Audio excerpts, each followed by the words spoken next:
Hello friends, मैं आजाद sir आपका अपना यूट्यूब चैनल आर्ट्स बाय आजाद सर में स्वागत है। दोस्तों, आज हम लोग जैसे कि पिछली क्लास में आपने देखा था कि 2025 का यानी 2025 का जो आपको सीबीएसई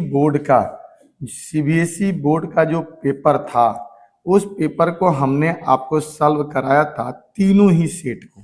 आज उसी प्रकार से हम 2023 का जो पेपर है 2023 का, उसका पहला सेट जो है सेट 1, इसकी हम चर्चा करने जा रहे हैं। और निश्चित तौर पर यहाँ से आपको आने वाले जो आपको 23 मार्च को जो आपका पेपर है पॉलिटिकल साइंस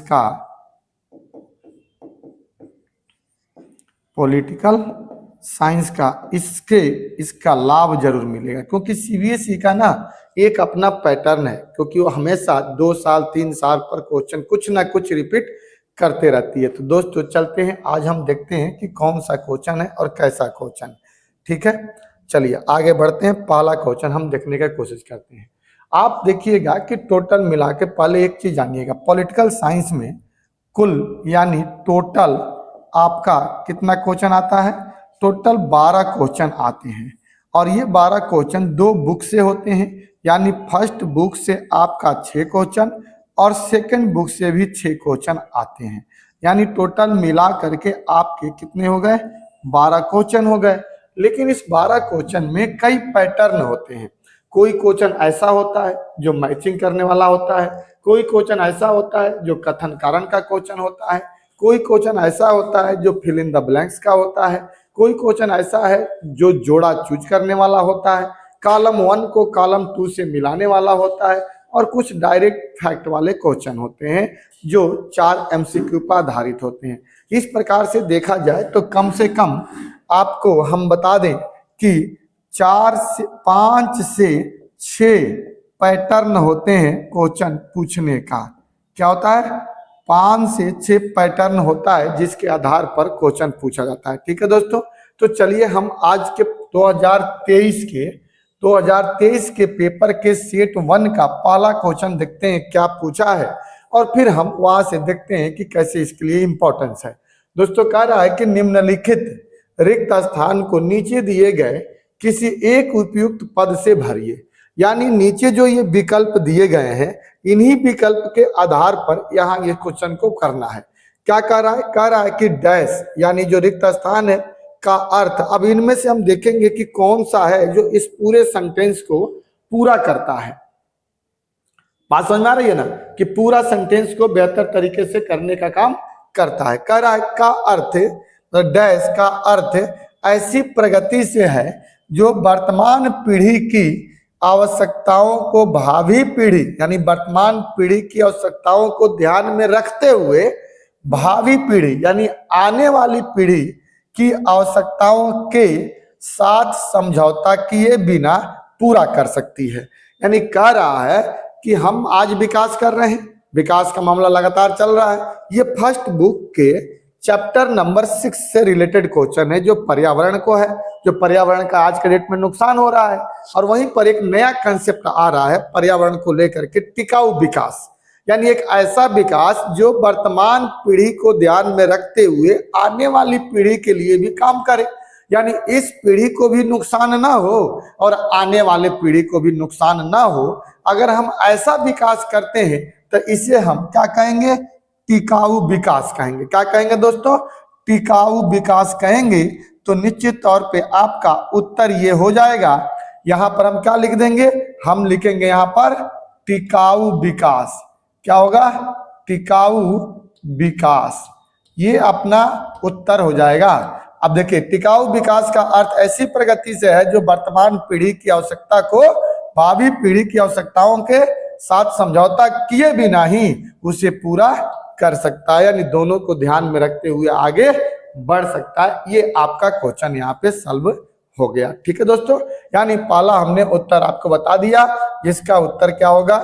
सी होगा। ठीक है दोस्तों, आगे चलते हैं। अगला क्वेश्चन क्या कह रहा है? अब देखिए अगला क्वेश्चन यहाँ पर क्या कर रहा है? तो कालक्रम है, यानी ये डेट ये डेट ये डेट अलग अलग डेट होगा और इसको मिलाने वाले क्वेश्चन के साथ इसका एमसीक्यू यहाँ पे बन रहा है। ऐसा भी एक क्वेश्चन आएगा आपको। तो अब देखिए इसमें ना ऐसे क्वेश्चन को जब भी आप बनाएंगे तो ध्यान रखना बाबू, ऐसे क्वेश्चन के लिए आपको डेट याद होने चाहिए। अगर एग्जैक्ट डेट है तो आप बड़ी आसानी से क्या कर सकते हैं, याद कर सकते हैं। जैसे चलिए हम देखते हैं, कह रहा है कि लाल बहादुर शास्त्री की प्रधानमंत्री के रूप में नियुक्ति, यानी अगर इसको देखा जाए तो लाल बहादुर शास्त्री की प्रधानमंत्री के रूप में नियुक्ति कब हुई थी? मई 1964 के बाद जब नेहरू जी की मृत्यु हो गई थी, यानी 1964 हम कह सकते हैं, यानी ये हो गया 1964। अब कह रहा है कि ताशकंद समझौता कब हुआ था जी? तो ताशकंद समझौता 1966 में हुआ था 10 जनवरी को, ताकि 11 उसी रात को ही क्या हुई थी, लाल बहादुर शास्त्री की ताशकंद यानी आज का वर्तमान में उज्बेकिस्तान में उनकी मृत्यु हो गई थी। तो ये हुआ था 1966 में। अब कह रहा है चौथा आम चुनाव कब हुआ था? तो चौथा आम चुनाव दोस्तों हुआ था 1967 में। ठीक है, 1967 में चौथा आम चुनाव। अगर हम 4 की बात करें तो पहला आम चुनाव 1952 की बात की जाती है, दूसरा आम चुनाव 1957 की बात की जाती है, तीसरा आम चुनाव 1962 की बात की जाती है और 5 प्लस कर देंगे तो 67 हो जाएगा। ये हो गया। अब कह रहा है कि बीबी गिरी का राष्ट्रपति निर्वाचित होना, यानी 1969 में राष्ट्रपति का निर्वाचन हुआ था। कब हुआ था? 1969 में। तो अब देखिए, अब इस डेट के हिसाब से क्रम सजा दीजिए तो निश्चित तौर पे ये तो बिल्कुल लाइन से बन रहा है, इसमें कहीं कोई दिक्कत भी नहीं है। पहला क्या है? 64, फिर 1964 है, 66 है, 67 है, 69 है और ये किस नंबर का है? ये चैप्टर नंबर 5 से आपका उठाया गया है। क्वेश्चन कितना है? चैप्टर नंबर 5 से ये उठाया गया एमसीक्यू का क्वेश्चन है, जो दल और दलीय व्यवस्था से है, जिसका पुराना नाम पहले कांग्रेस प्रणाली, चुनौतियां और पुनर्स्थापना हुआ करता था। तो अब इसमें तो 1 2 3 4, अब देखिए कहाँ आ रहा है, 1 2 3 4 लाइन से ही है, तो इसका उत्तर क्या हो जाएगा दोस्तों? ए हो जाएगा। ठीक है, ऐसे में बड़ी आसानी से आप कर लेंगे। लेकिन क्वेश्चन एक तो नहीं है, आप देख लीजिए ना, पूरा का पूरा ही है। कहां से? तो 1964 से ही चैप्टर की शुरुआत होती है और वहीं से लेकर के 1969 तक की बात आती है। पूरा चैप्टर का निचोड़ इसमें दे दिया है। तो इस प्रकार दोस्तों आपके लिए बन जाएगा। अगला चलिए, अगला बात करते हैं हम लोग नेक्स्ट क्वेश्चन कौन सा है? तो 3 नंबर क्वेश्चन है। अब देखते हैं इसका उत्तर कैसे होगा। कह रहा है कि भारत और नेपाल के संबंधों के बारे में निम्नलिखित कथनों में से कौन सा कथन सही नहीं है? मैंने पहले भी आपको कई बार बता रखा है कि जब भी क्वेश्चन नहीं और अन्य क्वेश्चन वाला उत्तर आए तो सबसे पहले अगर नहीं दे रहा है तो नहीं को आप घेर दीजिए और इसे कट कर दीजिए और तब पढ़िए कि कौन सा कथन सही है। अगर सही वाला क्वेश्चन आपको निकाल देंगे तो नहीं वाला क्वेश्चन बाद में बचेगा। ये आसान तरीका होता है एमसीक्यू करने के लिए। यही तरीका अपनाएंगे तो आपका क्वेश्चन सही बन जाएगा और नहीं तो अक्सर इसमें मिस्टेक हो जाता है। कह रहा है पहला कि भारत और नेपाल के बीच एक दूसरे देश में बिना वीजा के यात्रा और काम करने के संबंधों में एक विशेष संधि हुई थी। ये बात बिल्कुल सही है और यह संधि 1950 में हुई थी। कब हुई थी दोस्तों?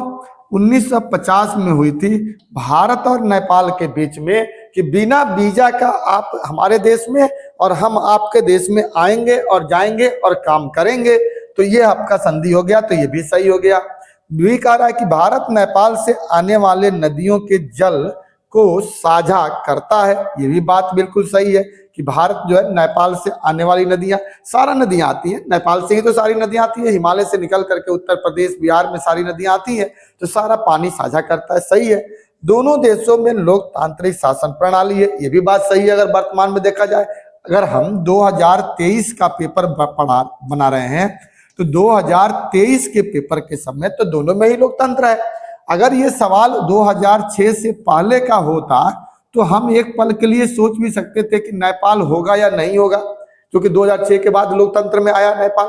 लेकिन सवाल तो हम 2023 का कर रहे हैं, तो निश्चित तौर पे हमारे पास क्या होगा? इसका उत्तर बन जाएगा। तो ये दोनों ही सही है। देखो दोस्तों, पहली बात याद रखना, क्वेश्चन बनाते समय माइंड को पूरी तरह से कंसंट्रेट रखने का प्रयास करिए।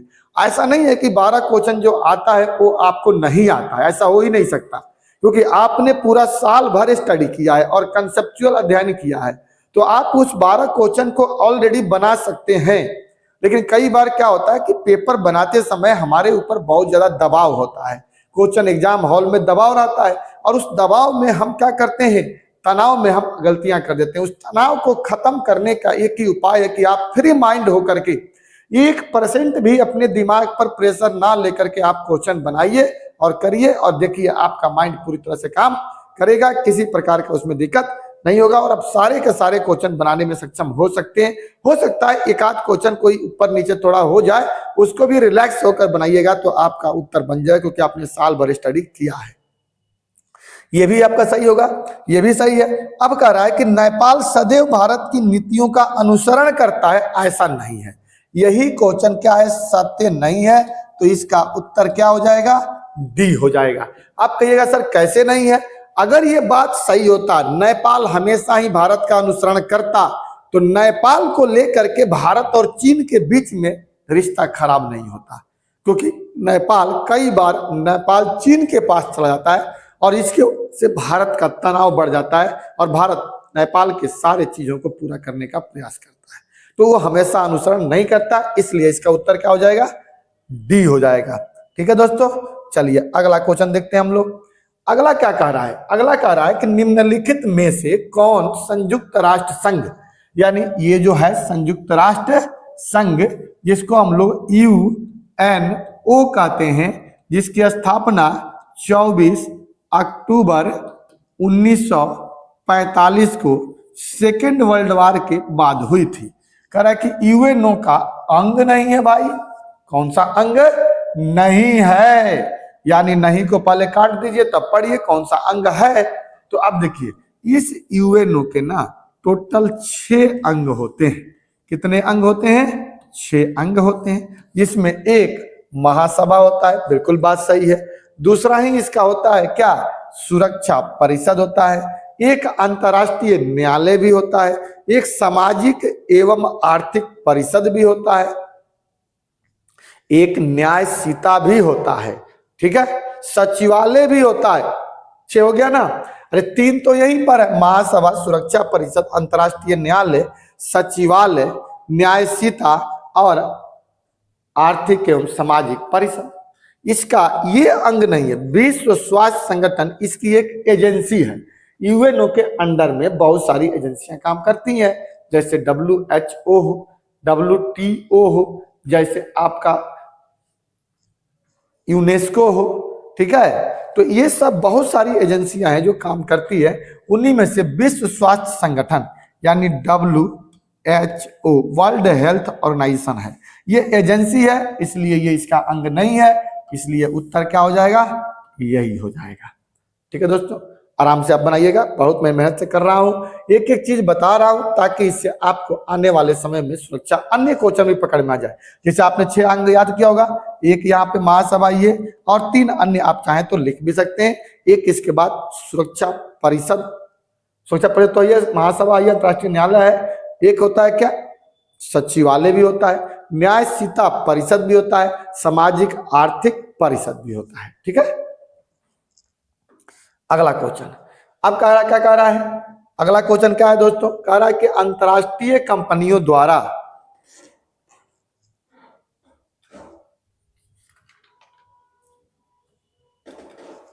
ठीक है, कह रहा है क्या, अंतरराष्ट्रीय कंपनियों द्वारा विकासशील देशों में निवेश करने के मुख्य कारण की पहचान करिए।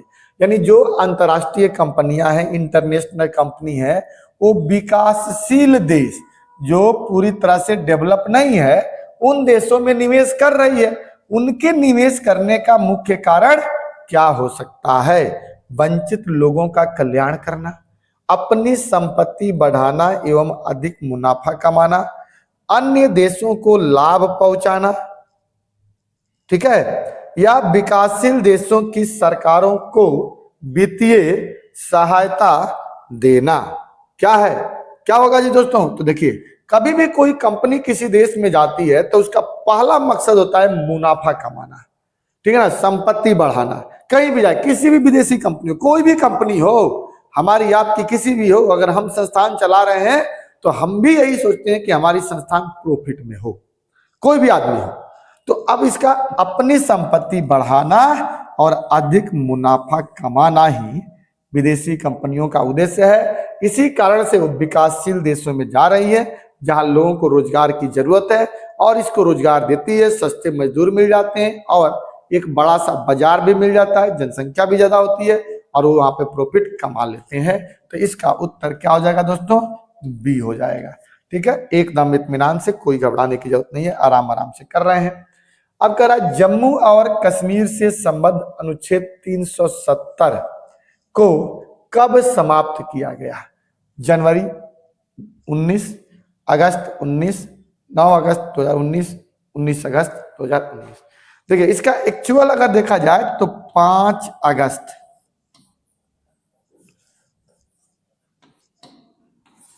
2019 को ये समाप्त किया गया था। ठीक है, लेकिन एक्चुअली इसका आंसर 5 में नहीं दिया है, तो हम इसके करीब पहुंचेंगे 9 अगस्त 2019, क्योंकि 5 के बाद तो 9 ही आएगा ना, उसके बाद में 15 अगस्त आएगा, लेकिन 5 अगस्त ये ऐसा आपको देखने को मिलेगा। लेकिन इसमें चूंकि 9 दिया है तो इसका उत्तर क्या हो जाएगा? 9 अगस्त ही होगा। ठीक है दोस्तों, कोई घबराने की जरूरत नहीं है, आराम से इसको बनाते हैं, हम लोग बना भी रहे हैं, कोई टेंशन नहीं है। अगला क्वेश्चन 7 नंबर, निम्नलिखित में से किस विकासात्मक मॉडल के भारत में सबसे कम समर्थक थे? कौन सा किसका मॉडल था? या विकास का मिश्रित मॉडल, बॉम्बे प्लान, संयुक्त राज्य अमेरिका का पूंजीवादी मॉडल, या सोवियत संघ का समाजवादी मॉडल? ठीक है दोस्तों, तो अब देखिए भारत ने तो मिश्रित मॉडल ही अपनाया था, ये भी इसका समर्थन मिला। बॉम्बे प्लान जो 1944 में आया था, इसका भी भारत को समर्थन मिला। सोवियत संघ का समाजवादी मॉडल तो हमने अपनाया ही है, पंचवर्षीय योजना 5 ईयर प्लान नियोजन, अर्थात अमेरिका का पूंजीवादी मॉडल हमने स्वीकार नहीं किया। तो क्या हो जाएगा उत्तर दोस्तों? सी हो जाएगा, एकदम इत्मीनान से। जो फैक्ट है आपको मैं फैक्ट बता भी रहा हूं और एक एक चीज बता रहा हूं, ये 2023 में आया हुआ पेपर है, आप इससे अनुमान लगा सकते हैं। ये क्वेश्चन भी कितना है? सेकंड बुक के चैप्टर नंबर 3 से जुड़ा हुआ है, नियोजन से। अगला क्वेश्चन क्या कर रहा है? अब देखिए इसमें कथन और कारण का क्वेश्चन है, जो आपको एक कथन और कारण का भी क्वेश्चन रहता है। अब चलिए अब हम लोग मिलाते हैं, देखते हैं कि कथन कारण में क्या क्वेश्चन होगा। कह रहा है कि कथन क्या कह रहा है? मैंने पिछले वीडियो में अगर आपने देखा हो तो बताया था कि कथन और कारण करने का सबसे आसान तरीका क्या है। पहले कथन को पढ़िए, अगर वो सही है तो ठीक है, कारण पढ़िए, अगर वो भी सही है तो ठीक है। अगर कोई गलती है तो हम हमेशा सी और डी की तरफ बढ़ जाएंगे।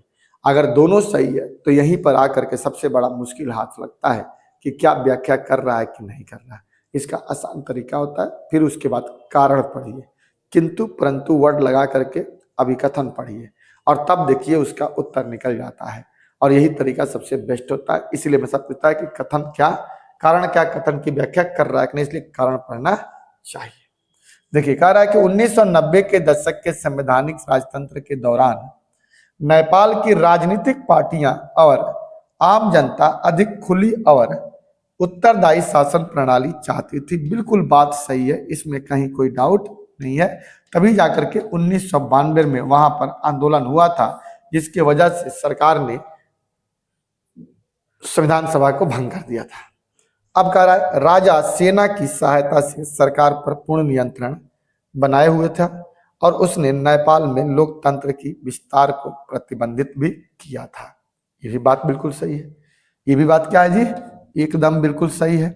दोनों ही अपने जगह पर क्या है, एकदम उत्तम तरीके से काम कर रहे हैं। अब सवाल आता है कि क्या कथन जो कारण जो है अभी कथन की व्याख्या कर रहा है? तो देखिए अब राजा सेना की सहायता से सरकार पर पूर्ण नियंत्रण बनाए हुए था और उसने नेपाल में लोकतंत्र के विस्तार को प्रतिपादित किया। इसीलिए 1990 के दशक के संवैधानिक राजतंत्र के दौरान नेपाल की राजनीतिक पार्टियां और आम जनता अधिक खुली और उत्तरदायी शासन प्रणाली चाहने लगी। तो इसका मतलब है कि ये व्याख्या कर रहा है, तो उत्तर इसका क्या हो जाएगा? ए हो जाएगा। यानी आर दोनों सही है, ए और आर दोनों सही है और आर ए की सही व्याख्या कर रहा है। ठीक है दोस्तों, अब आपको 2-3 क्वेश्चन बना लेने के बाद आइडिया चल गया होगा कि कैसे कथन कारण का क्वेश्चन हम बनाएंगे। अगला देखिए कितना क्वेश्चन बढ़िया दिया है। कह रहा है कि निम्नलिखित में से कौन सा दशक भारत में तीसरी लोकतांत्रिक अभ्युत्थान की लहर थी। देखिए लोकतांत्रिक अभ्युत्थान कहते हैं हम लोग, जो हम लोग को पढ़ना है 3 है, लोकतांत्रिक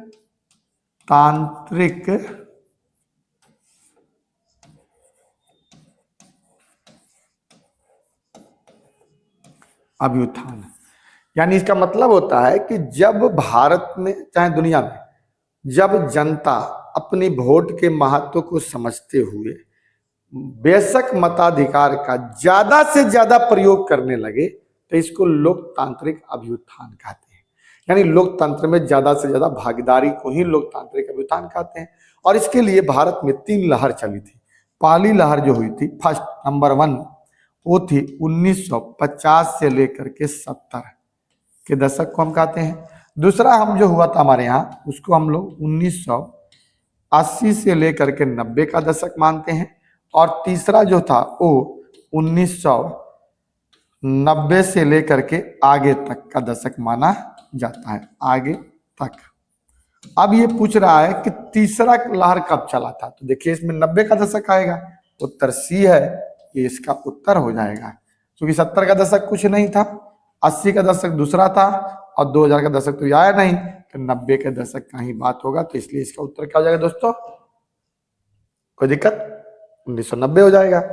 अगला क्या कह रहा है, निम्नलिखित में से कौन नागालैंड का एक नेता थे। नागालैंड जो हमारे ये देखिए ये चैप्टर नंबर कौन सा चैप्टर है जी, चैप्टर नंबर 7। और यहां से अक्सर क्वेश्चन पूछा जाता है मैप में भी कहीं ना कहीं से 7 में, जहां पे हमें कई पूर्वोत्तर राज्यों को पढ़ना है। इसमें उसमें हमको मिजोरम के बारे में भी पढ़ना है। मिजोरम के ही नेता कौन थे, लालडेंगा थे। कहाँ के थे, मिजोरम के नेता लालडेंगा थे। जबकि पूछ रहा है नागालैंड के, तो इसका उत्तर क्या हो जाएगा, बी हो जाएगा। नागालैंड के नेता का नाम था आगमी जापू मिजो। यही जो थे वो कहाँ के थे, नागालैंड के थे। ठीक है, अब अगला देखिए, निम्नलिखित में से कौन सा एक नीति आयोग का उद्देश्य नहीं है। नीति आयोग का उसका उद्देश्य नहीं है। अगर है भारत की विकास प्रक्रिया के लिए रणनीतिक नीति प्रदान करना, ये सही है। संघीय सरकार के लिए थिंक टैंक का काम करना, ये भी सही है। ये देखिए सेम सेम तो क्वेश्चन रिपीट हुआ ही, ये क्वेश्चन रिपीट है। हमने 2025 का क्वेश्चन किया था, उसमें भी ये क्वेश्चन आया था और 2023 में भी आया है। तो निश्चित तौर पे आगे भी पूछने की संभावना बनी रहती है। विकास कार्यक्रम के लिए धन की व्यवस्था करना, नहीं। नीति के धीमे कार्यों को समाप्त करना, ठीक है। इसका ये उत्तर हो जाएगा सी। क्या होगा दोस्तों उत्तर इसका, सी हो जाएगा।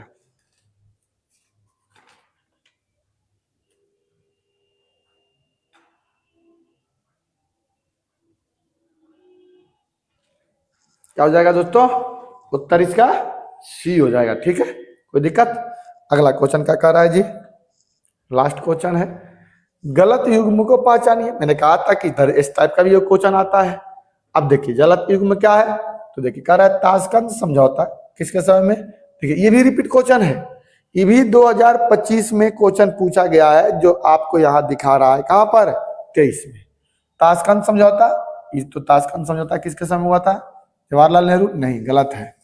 ये किसके समय हुआ था, लाल बहादुर शास्त्री, लाल बहादुर शास्त्री। कह रहा है ना कि पहचान कर लिखिए गलत युग्म को, तो पहला तो उत्तर यही निकल जाएगा, उत्तर यही हो जाएगा। क्योंकि ये भी यही समझौता कब हुआ था, 1966 में ताशकंद में। भारत चीन युद्ध रक्षा मंत्री के दौरान बीके कृष्ण मेनन थे, ये भी बात सही है, इन्होंने इस्तीफा भी दिया था। शिमला समझौता इंदिरा गांधी के समय में हुआ था 1972 में। भारत पाकिस्तान कारगिल युद्ध अटल बिहारी वाजपेयी के समय में हुआ था 1999 में। तो इस प्रकार देखा जाए तो इसका उत्तर क्या हो जाएगा दोस्तों, सी हो जाएगा, ताशकंद समझौता। अब बताइए सारे क्वेश्चन सही हो गए। आपने देखा 2 क्वेश्चन रिपीटेड हुआ है, यानी 2025 में पूछा है। निश्चित तौर में 2000 अगर हम 24 का क्वेश्चन बनाएंगे तो 26 में पूछेगा। 24 के क्वेश्चन का उत्तर हम कल आपको देंगे। कल हमने जो वीडियो अपलोड किया था वो या आज ही देखेंगे, सुबह अपलोड किया था हमने वीडियो, जो 2025 का प्रश्न था, 3 सेट उसमें था। अगर आपने देखा होगा तो ठीक है, नहीं तो जाकर देखिएगा, बड़े अच्छे से एक्सप्लेन किए हैं। आज ये 2023 का 2 सेट हम बात कर रहे हैं, तो ये सारे पेपर उपलब्ध नहीं है 2023 के, मेरे पास 2 हैं। और कल हम बात करेंगे 2025 के, 2025 के नहीं 24 के, सॉरी 25 कर ही दिया हूँ, 24 का। और उसमें हम तीनों ही सेट को लेकर के आएंगे, तीनों सेट हम कराएंगे। अगर आप ये तीनों ही 23, 24, 25 अगर आप अच्छे से बना लेते हो तो मेरी गारंटी है कि 4 से 5 क्वेश्चन आपको 6 में से रिपीट करेगा, आएगा, मिलेगा, और बाकी आपके ज्ञान के आधार पर रहेगा, और 12 क्वेश्चन करने में सक्षम हो सकते हो। चलिए, अगर दोस्तों आपको वीडियो ये अच्छा लगा तो आप इसे लाइक करिएगा, दोस्तों के बीच में शेयर जरूर करिएगा, और सब्सक्राइब जरूर करिएगा अगर आपने चैनल को सब्सक्राइब नहीं किया है तो। जय हिंद, जय भारत।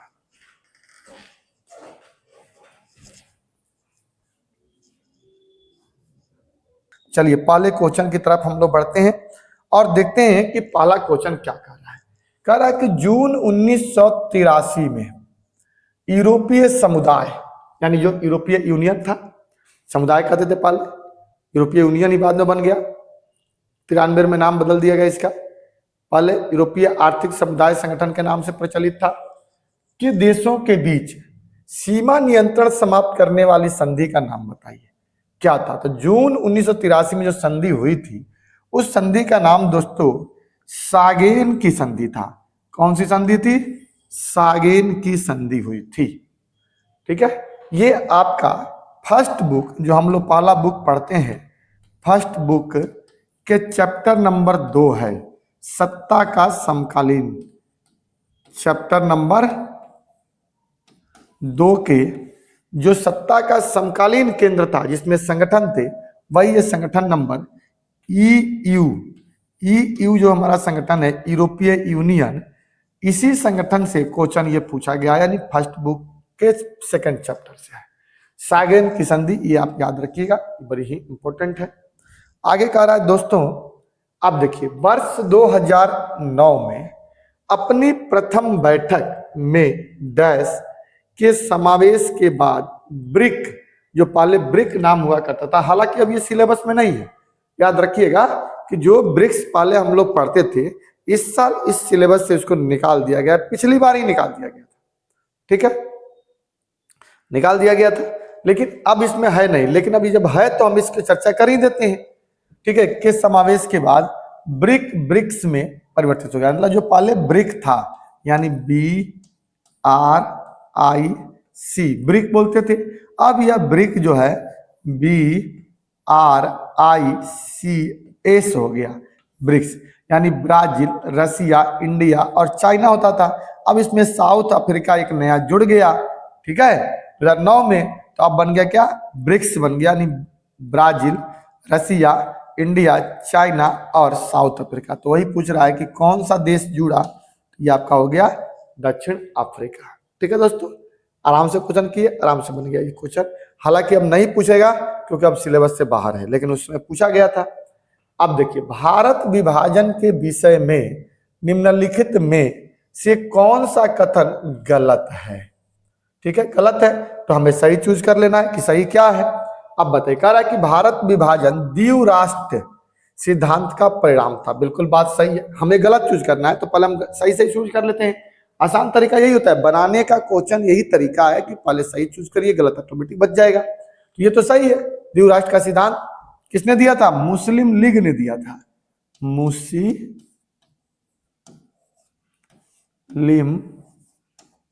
लीग ने दिया था। ठीक है, द्वीप राष्ट्र का सिद्धांत किसने दिया था? मुस्लिम लीग ने दिया था। आगे चलकर मोहम्मद अली जिन्ना ने इसको आगे लेकर के चला, और इसी के आधार पर पाकिस्तान का बंटवारा हो गया, हिंदुस्तान से अलग हो गया। ये भी बात बिल्कुल सही है।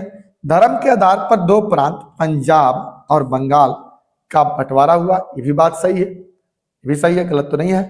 पूर्वी पाकिस्तान और पश्चिमी पाकिस्तान में संगति नहीं थी, एक जैसा नहीं था, बिल्कुल बात सही है। जहां पश्चिमी पाकिस्तान में उर्दू कल्चर बिल्कुल अलग था, भाषा अलग था, वहीं पूर्वी पाकिस्तान की भी भाषा अलग थी, बंगाली बोलते थे, और कल्चर भी अलग था, दोनों में संगति नहीं थी, ये भी बात बिल्कुल सही है।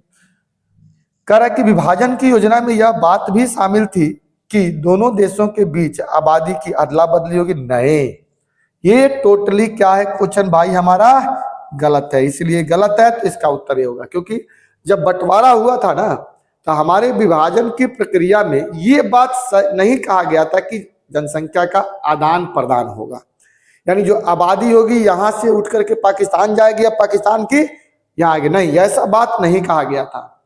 ये तो आबादी जब आजादी जब मिली ना और जब बंटवारा हुआ तब लोगों ने ही स्वतः यह पैनिक क्रिएट कर दिया कि जा, अब तुझे पाकिस्तान चाहिए था तो पाकिस्तान जा, तुझे हिंदुस्तान चाहिए था तो हिंदुस्तान जा।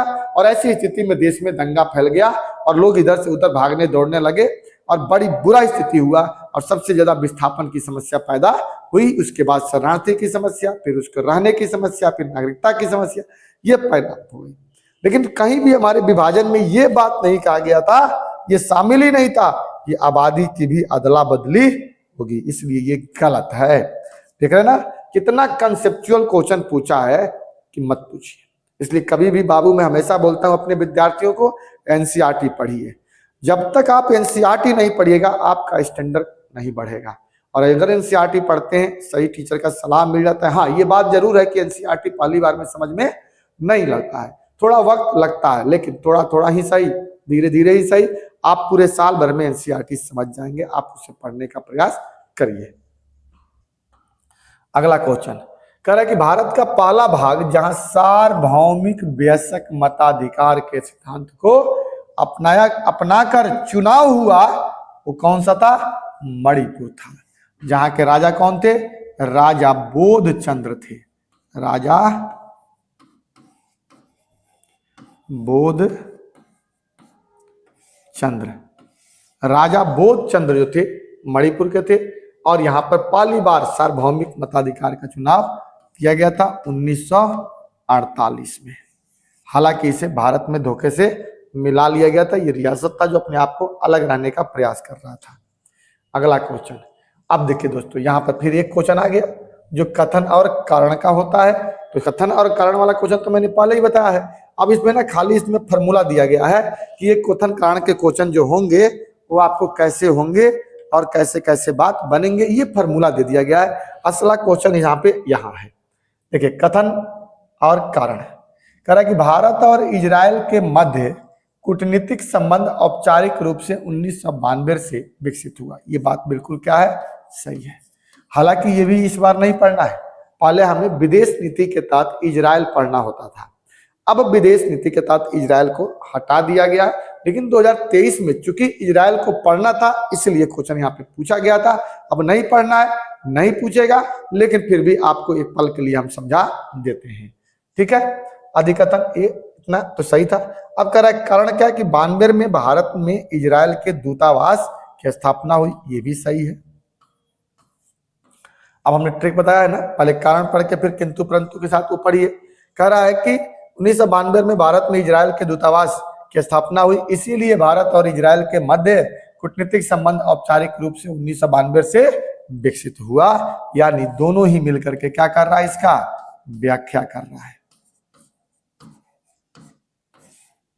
तो इसका उत्तर क्या हो जाएगा? ए हो जाएगा। ऐसे कंडीशन में दोस्तों पीछे वाले से ही निकालना था हमको ना, पीछे वाले से निकालना था, तो इसका उत्तर ए हो जाएगा, क्योंकि पीछे वाले पे प्रश्न दे दिया है, एक साथ यहाँ पे उत्तर आपका दे रहा है। अगला क्वेश्चन दोस्तों, फिर यहाँ पे कथन है और कारण है। कह रहा है कि भारत में एक पार्टी का प्रभुत्व लोकतांत्रिक स्थितियों में कायम हुआ। निश्चित तौर पे आप चैप्टर नंबर 2 पढ़ लीजिए। भारत में भी एक लोकतंत्र रहा लगातार 15 सालों तक, लेकिन लोकतांत्रिक तरीके से, जबकि दुनिया के अन्य देशों में भी लोकतंत्र रहा है, लेकिन कानूनी और सेना के बल पर। कुछ देशों में जैसे म्यांमार, बेलारूस और इटरिया में एक पार्टी का प्रभुत्व कानूनी और सैन्य उपायों के बल पे रहा है। ये भी बात सही है, सही तो दोनों है, ये भी सही है, लेकिन क्या व्याख्या कर रहा है? नहीं, व्याख्या दोनों में ही कर रहा है, इसलिए दोस्तों इसका उत्तर क्या हो जाएगा? बी हो जाएगा। ठीक है, अगला प्रिवी पर्षद का तात्पर्य, ये हमारा चैप्टर नंबर 5 है। चैप्टर 5 में जिसको इंदिरा गांधी ने समाप्त कर दिया था। हालांकि प्रिवी पर्षद दिया गया था, पहले चैप्टर में भी है, सरदार वल्लभ भाई पटेल ने दिया था उन्हें। अब कह रहा है कि इसका मतलब क्या होता है, प्रिवी पर्स का अर्थ क्या है, तत्कालीन शासक परिवार को कुछ निजी संपत्ति बनाए रखने का अधिकार एवं सरकार की ओर से विशेष भत्ते देना। ये भी बात सही था, यानी यही इसका उत्तर है। प्रिवी पर्स का मतलब यही होता है कि परिवार को, शासक परिवार को कुछ निजी संपत्ति बनाए रखने का अधिकार और सरकार की ओर से विशेष भत्ता दिया जाएगा। ठीक, देखते हैं आगे भी देख लेते हैं। ऐसे तो ये लग रहा है कि उत्तर सही है, लेकिन आगे देखते हैं। तत्कालीन शासक परिवार के किसी एक सदस्य को लोकसभा में नामांकन, नहीं, ये गलत है। फिर कह रहा है तत्कालीन शासक परिवार के सदस्यों को संबंधित राज्य की विधानसभा, गलत है। और तत्कालीन शासक परिवार के सदस्यों को राज्यसभा की सदस्यता के लिए राष्ट्रपति द्वारा उपवास करना, ये भी गलत है। तो दोस्तों इसका उत्तर क्या हो जाएगा, ए हो जाएगा। देख रहे हैं ना कितना, एक प्रिवी पर्स जो हमेशा 2 नंबर में क्वेश्चन पूछा जाता है, उस 2 नंबर वाले क्वेश्चन को 1 नंबर में कथन कारण में डाल दिया।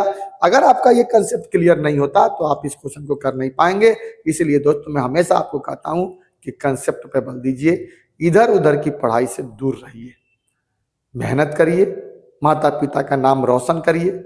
और अगर आप मेहनत से पढ़ते हैं, एनसीईआरटी अच्छी तरह से पढ़ते हैं, तब पिछले 15 साल का मैं अपना अनुभव बता रहा हूं कि आपको 90+ नंबर से कोई रोक नहीं सकता है।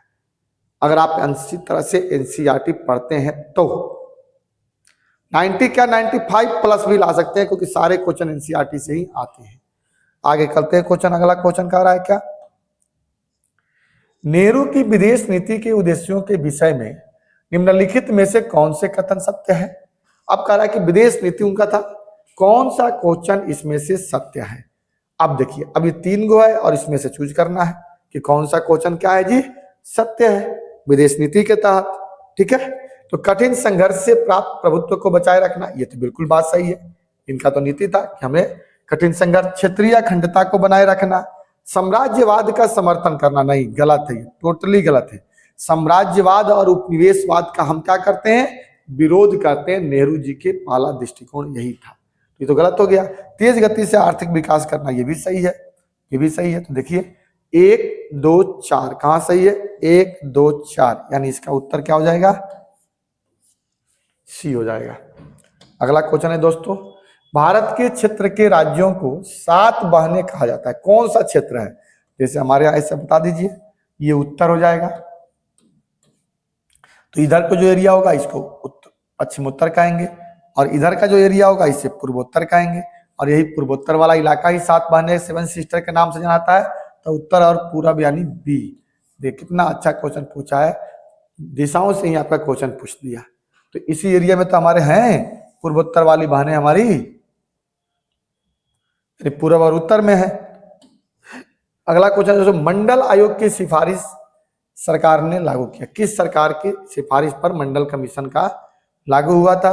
तो उस समय हमारे देश में जब मंडल कमीशन लागू हुआ था तो 1990 में लागू हुआ था। ठीक है, और इस समय हमारे यहाँ राष्ट्रीय मोर्चा की सरकार थी। किसकी थी, राष्ट्रीय मोर्चा की सरकार 1989 में बनी थी, जिस समय हमारे देश के प्रधानमंत्री वीपी सिंह थे, बीपी सिंह थे, वीपी सिंह यानी विश्वनाथ प्रताप सिंह हमारे देश के प्रधानमंत्री थे। और इन्हीं के समय में 1990 में मंडल कमीशन की जो सिफारिश थी वह सिफारिश लागू हुई थी। ठीक है, सिफारिश लागू हुई थी, तो इसलिए इसका उत्तर क्या जाए दोस्तों, सी हो जाएगा। अगला क्वेश्चन है, लास्ट क्वेश्चन है 12वां, निम्नलिखित में से केंद्र सरकार की किस योजना का उद्देश्य भारत के सभी गांवों को विद्युतीकरण करना है। यानी अभी जो एनडीए की सरकार चल रही है 2014 के बाद, इन्हीं की व्यवसायिक नीतियां आई कल्याणकारी वाला, उसी में एक ऐसी योजना भी थी जो हर गांव गांव में विद्युत पहुंचाना था। उसका था जनधन योजना, नहीं, प्रधानमंत्री उज्ज्वल योजना, ये तो गैस से संबंधित है। आयुष्मान भारत योजना, ये तो मेडिकल से जुड़ा हुआ है। दीनदयाल उपाध्याय ग्राम ज्योति योजना, यही इसका उत्तर होगा। क्या होगा दोस्तों, दीनदयाल उपाध्याय ग्राम ज्योति योजना। इसलिए दोस्तों आप इसे देखिएगा, ये फिर से हमने 12 क्वेश्चन जो प्री बोर्ड का था मेरे पास जो उपलब्ध था वही किया। 2023 का पेपर है, रहता नहीं है कई बार। अब हालांकि हमने प्रयास किया है कि अब लेकर के सब बच्चों से रखेंगे और इसका कराएंगे, जो आने वाले बच्चों के लिए बेनिफिट होगा, क्योंकि प्रीवियस ईयर का क्वेश्चन पूछा जाता है। ठीक है दोस्तों, इस प्रकार आप वीडियो को देखिएगा। अगर आपको ये वीडियो अच्छा लगता है तो आप इसे लाइक करिएगा, शेयर करिएगा और सब्सक्राइब करना बिल्कुल ना भूलिएगा। अगर पहली बार चैनल को देख रहे हैं तो आपकी एक सब्सक्राइब से हमारा मनोबल बढ़ता है। जय हिंद, जय भारत।